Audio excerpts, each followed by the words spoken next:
a story, a true story of something that happened to an Assemblies of God pastor. This Assemblies of God pastor, I don't know which country, may even be Australia, I don't know. But I think it was America. He was invited to preach like I'm preaching here. And he finished preaching in his friend's church on Sunday night. I don't know what he preached about. But on Sunday evening, when he got into his hotel room and closed the door, Jesus appeared to him in the room. And you know what Jesus said? Jesus said, follow me, follow me. I want to show you something. So Jesus took him down into hell. Now, this Assemblies of God pastor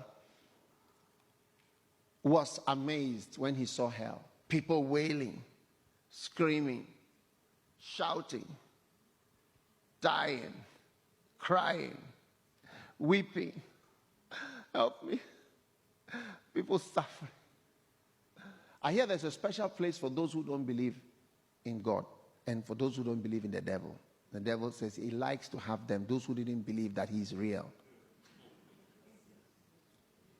Now, as they were going, suddenly they came across a young man, a man. You know who this man was? This man, this Assemblies of God pastor, had been in a secular university, and that was his roommate. He actually got converted and came back to the Lord, seriously back into the Lord,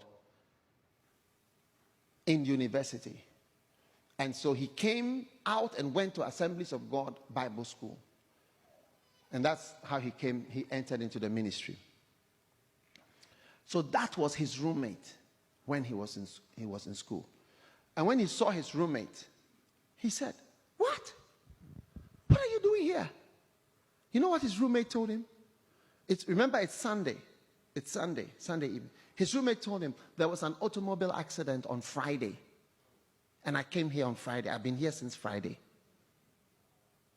And he said, "How?" And then the Lord said, "Come, let's go."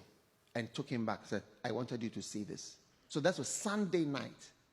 Now, he immediately wanted to call his mother because his mother knew his roommate. This is a true story. His mother knew his roommate. And his mother knew his roommate because she used to visit the two of them in school. You know how your mother can visit you and your roommate is there. So it's like your mother gets to know the other people.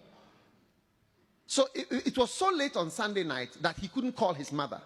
So he decided to call his mom on Monday. So Monday he called his mom. "Mommy, how are you?" "All right, fine." He was just talking. Then suddenly she said, "Have you heard?" "No, heard what?" "You know, your roommate, there was a terrible car crash on Friday." He started to shake.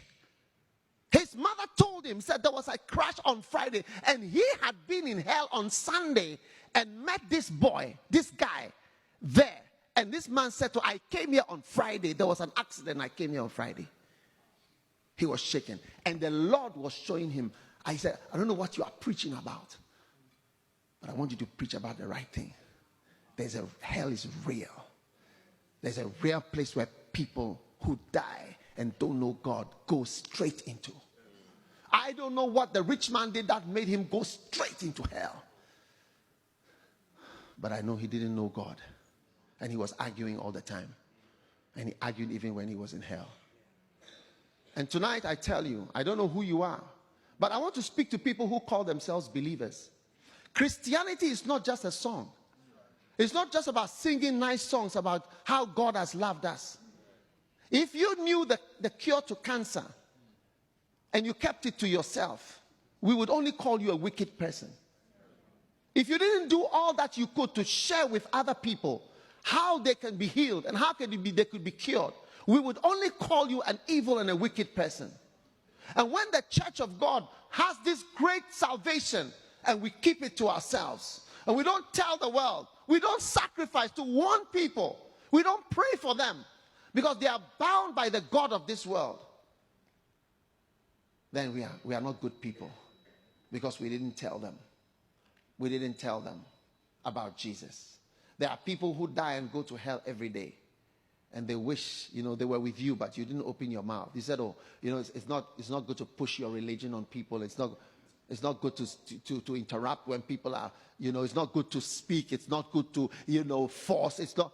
When the world is forcing on us every evil, every unbelievable evil, they are plastering it on to us in the world. It's time for us to rise up. Did you hear me? I said it's time for us to rise up and believe the Bible, believe the word of God, believe that it's true.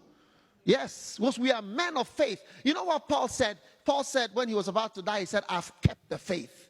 What he meant was that I never stopped believing. I kept on believing. I kept believing the things I believed in. I kept the faith. I ran my race. And it's time for us to keep the faith and rise up and do something. You can't say you believe when you do nothing. You can't say you believe when you... Show me your faith by your actions. Show me that you really believe in heaven and hell. You really believe in Jesus. By winning not only Rockhampton, but the whole of Australia for Jesus. A fire can come from just this church